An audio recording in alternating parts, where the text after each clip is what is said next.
Is there a perfect human being? No.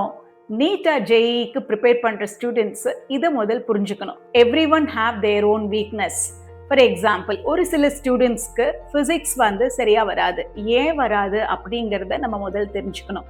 நமக்கு concepts தெரியலையா, அல்லது நமக்கு கால்குலேட் பண்ண தெரியலையா, கால்குலேஷனில் மேத்தில் எப்படி சால்வ் பண்ணுறது, using math how to solve questions, இந்த பார்ட் தெரியலையா, அல்லது கால்குலேஷன் பண்ணும்பொழுது நிறையா ஈக்குவல் டு சைனுக்கு லெஃப்ட் சைட்ல இருந்து ரைட் சைடு எடுத்துட்டு போகும்போது நிறைய மிஸ்டேக்ஸ் பண்றோமா, அல்லது ஸ்கொயர் ரூட்ஸ்ல மிஸ்டேக்ஸ் பண்றோமா, நமக்கு எங்க ப்ராப்ளம் அப்படிங்கிறது ஃபர்ஸ்ட் தெரிஞ்சுக்கணும். That is you should understand your weakness. So competitive எக்ஸாமுக்கு ப்ரிப்பேர் பண்ணும்பொழுது நம்மளோட வீக்னஸ் என்ன, ஃபர்ஸ்ட் எந்த சப்ஜெக்ட் நம்ம வீக், அந்த சப்ஜெக்ட்ல எதனால நம்ம வீக், எதர் நமக்கு கான்செப்ட்ஸே தெரியலையா, புரியலையா, அல்லது நமக்கு அப்ளை பண்ண தெரியலையா. ஸோ இதெல்லாம் நம்ம தெரிஞ்சுக்கணும். ஏன்னா தெரியாத கான்செப்ட்ஸை again you can learn it.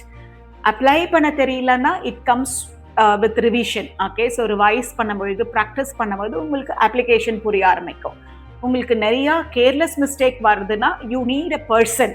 Okay, you need an expert like us to guide you how to overcome these mistakes. So first உங்களோட வீக்னஸ் என்னன்னு தெரிஞ்சுட்டு அதை சரி பண்ண பாருங்க. ஸோ அதே மாதிரி உங்களோட ஸ்ட்ரென்த் என்ன, either it is biology R chemistry, what ever be your strength. உங்களோட வீக்னஸை சரி பண்ணுற நேரத்தில் உங்களோட ஸ்ட்ரென்த்தான சப்ஜெக்டில் எப்போவுமே மார்க்ஸ் லூஸ் பண்ணக்கூடாது. ஃபார் எக்ஸாம்பிள், உங்களோட ஸ்ட்ரென்த் ஃபார் ஜேஇ ஸ்டூடெண்ட்டுக்கு கெமிஸ்ட்ரியாக இருக்கலாம், மேத்தாக இருக்கலாம். நான் ஃபிசிக்ஸ் ப்ரிப்பேர் பண்ணுறேன்னு சொல்லிட்டு மேத்தில் மார்க்ஸ் லூஸ் பண்ணக்கூடாது.